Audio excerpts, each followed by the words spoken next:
जय माता दी। शुक्रवार व्रत कथा। संतोषी माता व्रत कथा। एक बुढ़िया थी, उसके 7 बेटे थे। 6 कमाने वाले थे जबकि एक निकम्मा था। बुढ़िया 6 बेटों की रसोई बनाती, भोजन कराती और उनसे जो कुछ झूठन बचती वह 7वें को दे देती थी।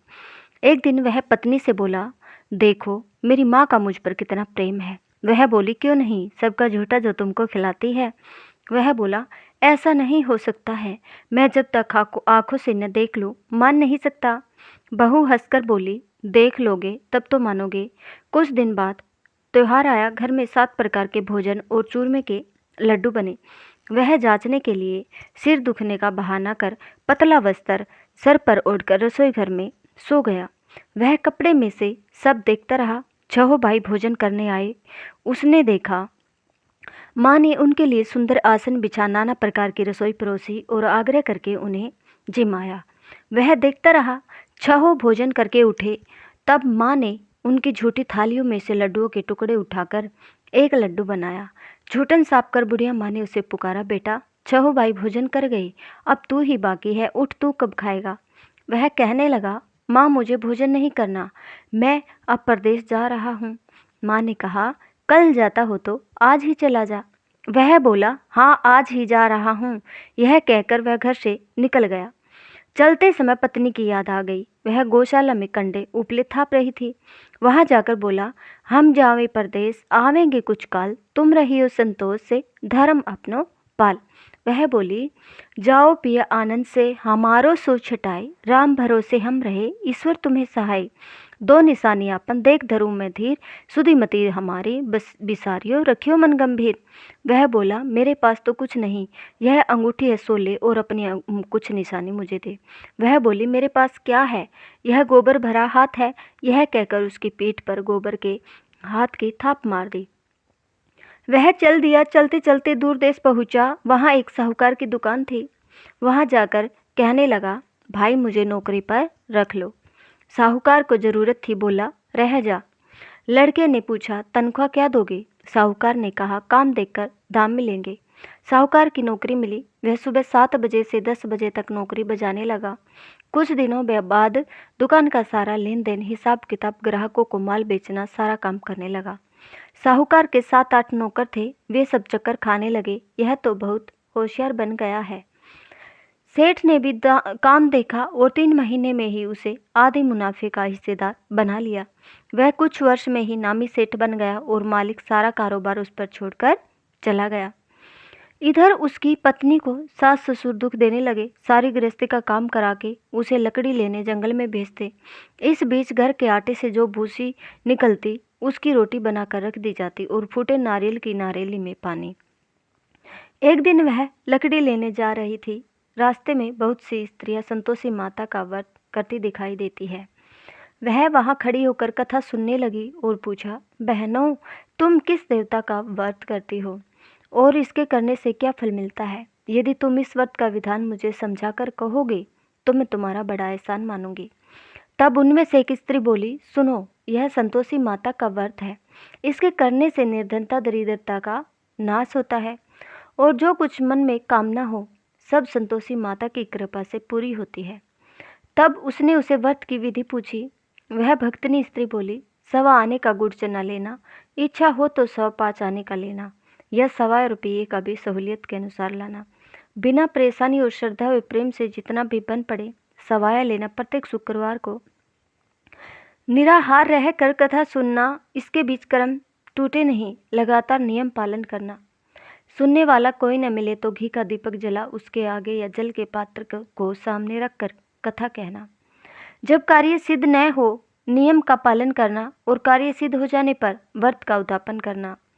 3 मास में माता का फल पूरा करती है। यदि किसी के ग्रह खोटे भी हो तो भी माता वर्ष भर में कार्य सिद्ध करती है। फल सिद्ध होने पर उद्यापन करना चाहिए, बीच में नहीं। उद्यापन में 2.5 सेर आटे का खाजा और इसी परिणाम से खीर तथा चने का साग करना। 8 लड़कों को भोजन कराना, जहाँ तक मिले देवर जेठ भाई बंधु के हो, न मिले तो रिश्तेदारों और पास पड़ोसियों को बुलाना, उन्हें भोजन करा, यथाशक्ति दक्षिणा दे। माता का नियम पूरा करना। उस दिन घर में खटाई न खाना, यह सुन बुढ़िया के लड़के की बहू चल दी। रास्ते में लकड़ी के बोझ को बेच दिया और उन पैसों से गुड़ चना ले माता के व्रत की तैयारी कर आगे चली और सामने मंदिर देखकर पूछने लगी, यह मंदिर किसका है? सब कहने लगे, संतोषी माता का मंदिर है। यह सुनकर माता के मंदिर में जाकर चरणों में लौटने लगी। दीन हो विनती करने लगी, माँ मैं निपट ज्ञानी हूँ, व्रत के कुछ भी नियम नहीं जानती, मैं दुखी हूँ। हे माता जगत जननी, मेरा दुख दूर कर, मैं तेरी शरण में हूँ। माता को दया आई। एक शुक्रवार बीता कि दूसरे को उसके पति का पत्र आया और तीसरे शुक्रवार को उसका भेजा हुआ पैसा आ पहुँचा। यह देख जेठ जिठानी मुँह सिकोड़ने लगे। लड़के ताने देने लगे, काकी के पास पत्र आने लगे, रुपया आने लगा, अब तो काकी की खातिर बढ़ेगी। बेचारी सरलता से कहती है, भैया कागज आवे रुपया आवे, हम सब के लिए अच्छा है। ऐसा कहकर आंखों में आंसू भरकर संतोषी माता के मंदिर में आ मातेश्वरी के चरणों में गिरकर रोने लगी। माँ मैंने तुमसे पैसा कब मांगा है? मुझे पैसे से क्या काम है? मुझे तो अपने सुहाग से काम है माँ, मैं तो अपने स्वामी के दर्शन मांगती हूँ। तब माता ने प्रसन्न होकर कहा, जा बेटी तेरा स्वामी आएगा।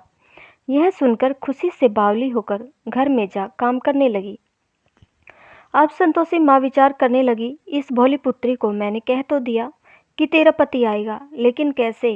वह तो इसी सोपन में भी कभी याद नहीं करता है, उसे याद दिलाने को मुझे ही जाना पड़ेगा। इस तरह माता जी उस बुढ़िया के बेटे के पास जा सोपन में प्रकट हो कहने लगी, साहूकार के बेटे सो रहा है या जागता है? वह कहने लगा, माता सोता भी नहीं जागता भी नहीं हूँ, कहो क्या आज्ञा है। माँ कहने लगी, तेरे घर बार कुछ है कि नहीं? वह बोला, मेरे पास सब कुछ है माँ, बाप है बहू है, क्या कमी है? माँ बोली, भोले पुत्र तेरी बहू घोर कष्ट उठा रही है, तेरे माँ बाप उसे परेशानी दे रहे हैं, वह तेरे लिए तरस रही है तो उसकी सुध ले। वह बोला, हाँ माता जी यह तो मालूम है, परंतु जाऊं तो कैसे जाऊं? परदेश की बात है, लेन देन का कोई हिसाब नहीं है, कोई जाने का रास्ता ही नज़र नहीं आता। माँ मैं कैसे चला जाऊं? माँ कहने लगी, मेरी बात मान, सवेरे नहा धोकर संतोषी माता का नाम ले, घी का दीपक जला, दंडवत कर दुकान पर जा बैठ। देखते देखते सारा लेन देन चुक जाएगा, जमा का माल बिक जाएगा, सांझ होते होते धन का भारी ढेर लग जाएगा। अब बूढ़े की बात मानकर वह नहा धोकर संतोषी माता को दंडवत, घी का दीपक जला, दुकान पर जा बैठा। थोड़ी देर में देने वाले रुपया लाने लगे, लेने वाले हिसाब लेने लगे। कोठे में भरे सामान के खरीदार नगद दाम दे सौदा करने लगे। शाम तक धन का भारी ढेर लग गया। मन में माता का नाम ले चमत्कार देख प्रसन्न हो घर ले जाने के वास्ते गहना कपड़ा सामान खरीदने लगा। यहाँ काम से निपट तुरंत घर को रवाना हुआ। उधर उसकी पत्नी जंगल में लकड़ी लेने जाती है।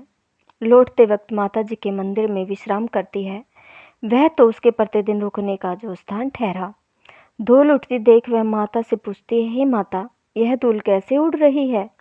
माता कहती है, हे पुत्री तेरा पति आ रहा है, अब तू ऐसा कर लकड़ियों के 3 बोझ बना ले, एक नदी के किनारे पर रख और दूसरा मेरे मंदिर पर और तीसरा अपने सिर पर।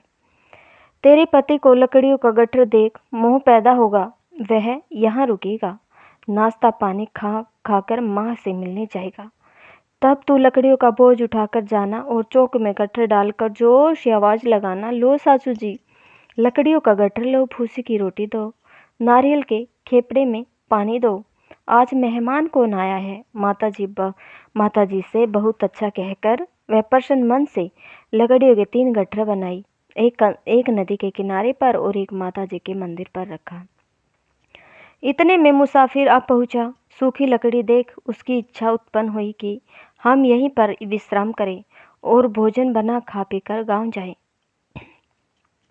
इसी तरह रुककर भोजन बना विश्राम करके गांव को गया, सबसे प्रेम से मिला। उसी समय फिर सिर पर लकड़ी का गट्ठर लिए वह उतावली सी आती है। लकड़ियों का भारी बोझ आंगन में डालकर जोर से 3 आवाज देती है। लो सासू जी, लकड़ियों का गट्ठर लो, भूसी की रोटी दो, आज मेहमान कौन आया है। यह सुनकर उसकी सास बाहर आकर अपने दिए हुए कष्टों को भुलाने हेतु कहती है, बहू ऐसा क्यों कहती है, तेरा मालिक ही तो आया है। आ बैठ, मीठा भात खा, भोजन कर, कपड़े गहने पहन। उसकी आवाज़ सुन उसका पति बाहर आता है। अंगूठी देख व्याकुल हो जाता है। माँ से पूछता है, माँ यह कौन है। माँ बोली, बेटा यह तेरी बहू है। जब से तू गया है तब से सारे गांव में भटकती फिरती है। घर का काम काज कुछ करती नहीं, 4 पहर आकर खा जाती है। वह बोला, ठीक है माँ, मैंने इसे भी देखा है और तुम्हें भी। अब दूसरे घर की ताली दो, मैं उसमें रहूँगा। माँ बोली, ठीक है, जैसी तेरी मर्जी। तब वह दूसरे मकान की तीसरी मंजिल का कमरा खोल सारा सामान जमाया। एक दिन में राजा के महल जैसा ठाट बाट बन गया। अब क्या था, बहू सुख भोगने लगी। इतने में शुक्रवार आया। उसने पति से कहा, मुझे संतोषी माता के व्रत का उद्यापन करना है। पति बोला, खुशी से कर लो। वह उद्यापन करने की तैयारी करने लगी। जिठानी के लड़कों को भोजन के लिए कहने गई। उन्होंने मंजूर किया, परंतु पीछे से जिठानी ने अपने बच्चों को सिखाया, देखो भोजन के समय खटाई मांगना, जिससे उसका उद्यापन पूरा न हो। लड़के जीमने आए, खीर खाना पेट भर कर खाया, परंतु बाद में खाते ही कहने लगे, हमें खटाई दो, खीर खाना हमको नहीं भाता, देखकर अरुचि होती है। वह कहने लगी, भाई खटाई किसी को नहीं दी जाएगी, यह तो संतोषी माता का प्रसाद है। लड़के उठ खड़े हुए, बोले, पैसा लाओ। बोली बहू कुछ जानती नहीं थी। उन्हें पैसे दे दिए। लड़के उसी समय हट करके इमली खटाई ले खाने लगे। यह देखकर बहू पर माता जी ने कोप किया। राजा के दूत उसके पति को पकड़कर ले गए। जेठ जिठानी मन माने वचन कहने लगे, लूट लूट कर धन इकट्ठा कर लाया है, अब सब मालूम पड़ जाएगा जब जेल की मार खाएगा। बहू से यह वचन सहन नहीं हुए। रोती हुई माता जी के मंदिर गई। कहने लगी, हे माता, तुमने क्या किया। हंसा कर अब भक्तों को रुलाने लगी। माँ बोली, बेटी तूने उद्यापन करके मेरा व्रत भंग किया है।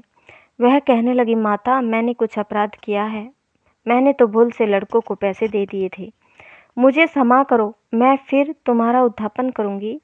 माँ बोली, अब भूल मत करना। वह कहती है, अब भूल नहीं होगी। आप बताओ वे कैसे आवेंगे। माँ बोली, जा पुत्री, तेरा पति तुझे रास्ते में आता मिलेगा। वह निकली, राह में पति आता मिला। वह पूछी, कहाँ गए थे। वह कहने लगा, इतना धन जो कमाया है उसका टैक्स राजा ने मांगा था, वह भरने गया था। वह प्रसन्न हो बोली, भला हुआ, अब घर को चलो। कुछ दिन बाद फिर शुक्रवार आया।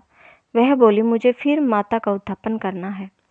पति ने कहा, करो। बहू फिर से जेठ के लड़कों को भोजन को कहने गई। जिठानी ने 1-2 बातें सुनाई और सब लड़कों को सिखाने लगी, तुम सब लोग पहले ही खटाई मांगना। लड़के भोजन से पहले कहने लगे, हमें खीर नहीं खानी, हमारा जी बिगड़ता, कुछ खटाई खाने को दो।